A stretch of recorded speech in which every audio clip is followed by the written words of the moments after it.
పిఠాపురం నియోజకవర్గం కొత్తపల్లి గ్రామంలో వంగవీటి మోహన్ రంగ విగ్రహాన్ని గుర్తు తెలియని కొందరు వ్యక్తులు ధ్వంసం చేశారు. దీంతో విగ్రహం ధ్వంసం చేసిన నిందితులను కఠినంగా శిక్షించాలని డిమాండ్ చేస్తూ రంగా అభిమానులు ధ్వంసమైన రంగా విగ్రహం వద్ద రోడ్డుపై బైఠాయించి రాస్తారోకో ధర్నా చేపట్టారు.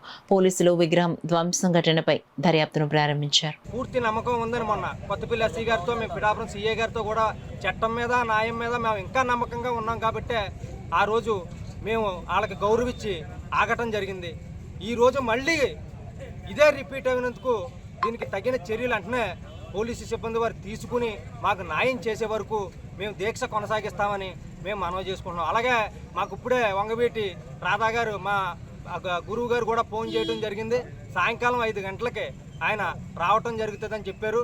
ఎట్టి పరిస్థితుల్లో మీరు ఆగకండే ధర్నా కొనసాగించండి అని చెప్పారు. మేము ఆయన మాటల మేరకు మేము ఖచ్చితంగా ఈ ధర్నాను మేము కొనసాగిస్తాం. పోలీసు సిబ్బంది కూడా మాకు సహకరించి నిందితుడిని వెంటనే పట్టుకుని శిక్షించాలని కోరుతున్నాం.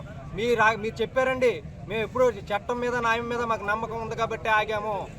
ఆ నమ్మకాన్ని మీరు నిలబెట్టుకోలేదండి అయ్యా.